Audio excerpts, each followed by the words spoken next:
What's up, nerds and nerdettes and wee little nerdlings all? It's your buddy Big Johnny G, the Two Gun Pixie presents Legendary Gaming!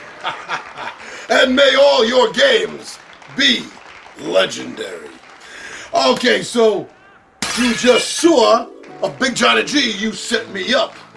And now it's time to delve a little further into this fantasy realm where dragons are all evil, malicious, vile creatures that live for nothing else but to devour you and me. So someone's got to put a stop to these evil creatures. And that's going to be your party of adventurers. But first, you better learn the rules. So I'll see you all down at the table.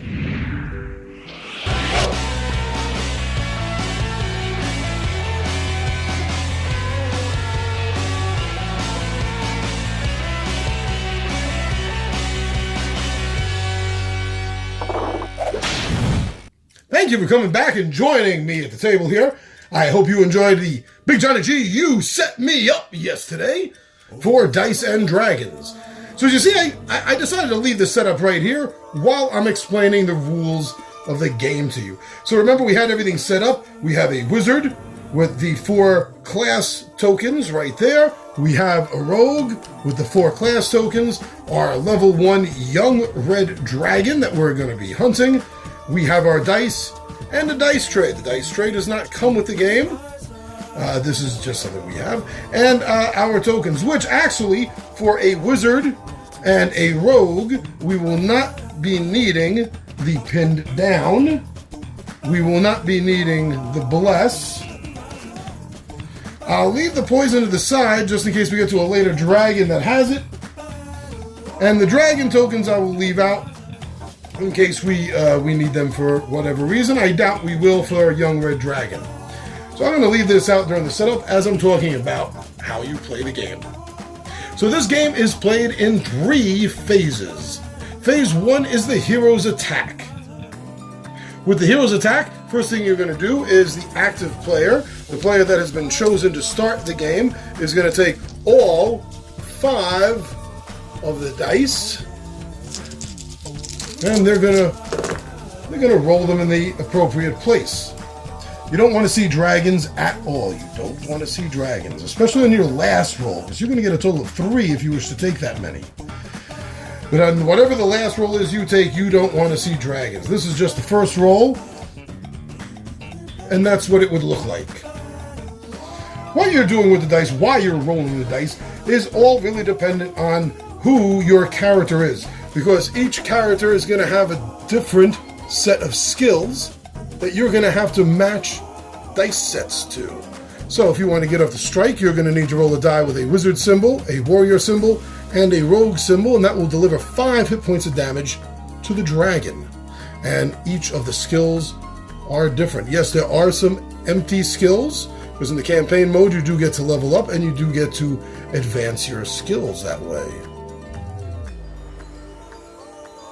As I said, you're able to roll the dice up to 3 times. You're definitely going to want to re-roll this since it's your first time and you don't like seeing all those dragons. If this was the wizard going with the cleric and the rogue symbol, opens up a few options.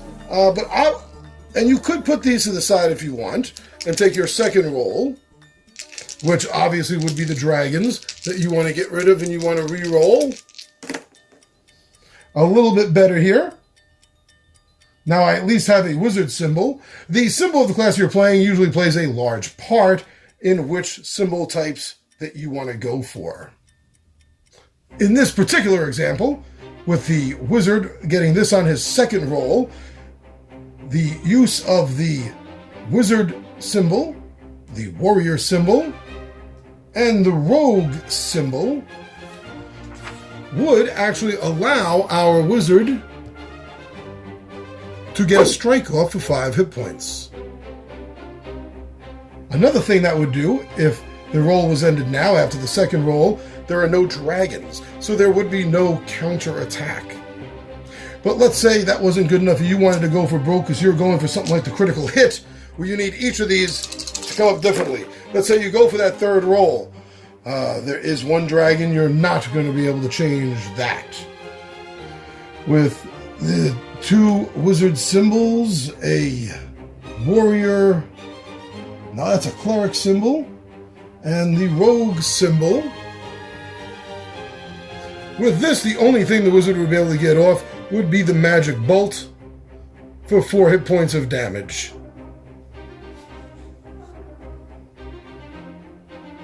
After you successfully use a skill, you will take one of your class tokens, and you will use that to cover up the skill that you just used, signifying that you can't use that again for the rest of the turn. I would like to point out that there are two general skills that are not listed on any of the character sheets. They're general skills that anybody can use at any time by simply sacrificing any 3 dice that come up that are similar.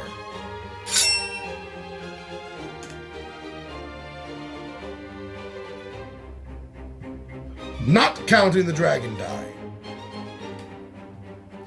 Any other dice symbols that come up that are matched, such as 3 rogues, can be used to either do a 4-point damage jab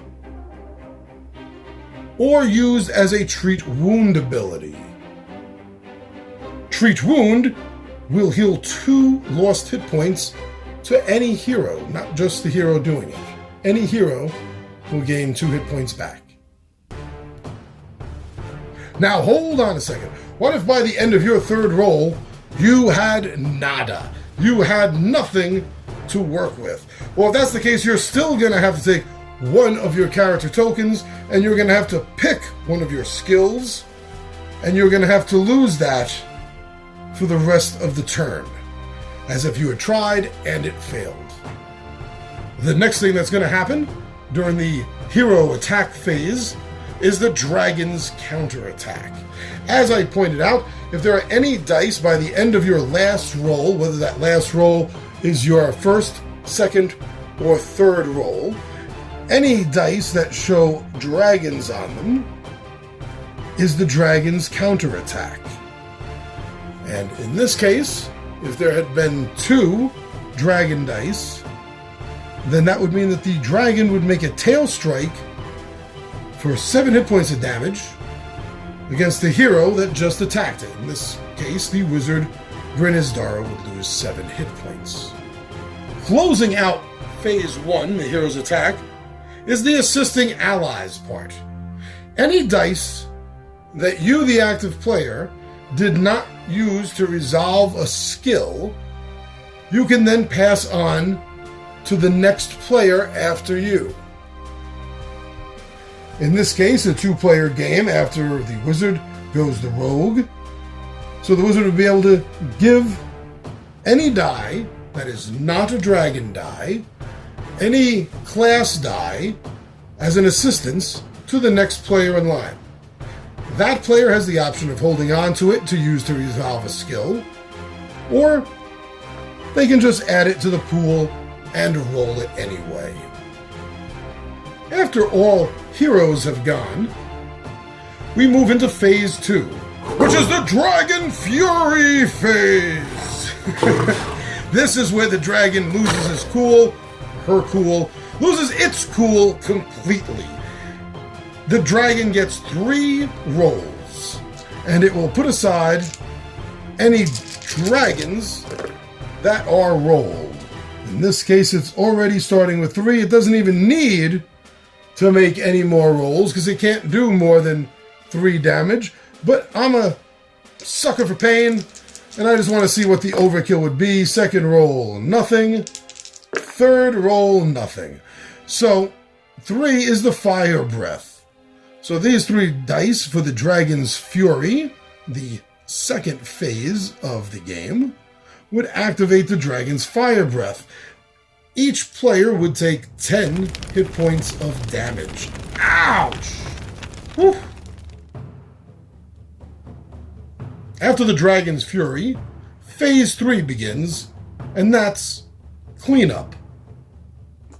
In the cleanup phase, you're going to remove any of the class tokens from their skill sheets, and place them back next to the character sheet. At this point, after both players have gone, dragon retaliations have happened, and the dragon's attack fury has happened. The dragon will either be dead, the party will be dead, or both the party and the dragon will still be alive. If that's the case, then another round begins, and a player attacks, possible retaliation, another player attacks, possible retaliation, dragon fury. And this will continue until the dragon is dead, the heroes are dead, or the heroes flee. When the dragon is dead, the heroes will collect experience and gold to be divided amongst them. If you're playing the campaign mode, you will then be able to go to the marketplace and you will be able to buy equipment and upgrades. If the heroes are dead, then you get to make all new characters and start again. If any of the characters had fled, then they can spend 2 gold pieces to resurrect any dead heroes. Back at the marketplace, you will be able to buy items such as instant items, which are only used once and then discarded, durable items, which will last an entire hunt, and between the adventures is also the time you're going to want to check for characters leveling. Your characters will reach 2nd level with 6 experience points, 3rd level with 14, 4th level at 26 experience, and it will cap out at 5th level with 39 experience. And with each of these levels, your heroes get the chance to upgrade themselves and improve themselves. And every time your character levels up, they will be able to increase a skill and improve their abilities. And that's really all you need to know to play the game. There are 3 phases. The first phase, the hero attack, where you roll the dice up to 3 times, trying to match sets to get off attacks, and trying to avoid any dragon rolls by the end, because you don't want the dragon to retaliate. After the players have gone, the dragon gets its normal attack turn, rolling 3 dice, trying to get as many up to 3 dragon dice as it can get in order to inflict that much damage to the whole party, as opposed to the retaliation attacks, which only affect the individual that was attacking them. When enough damage has been done, the party is dead or the dragon's dead.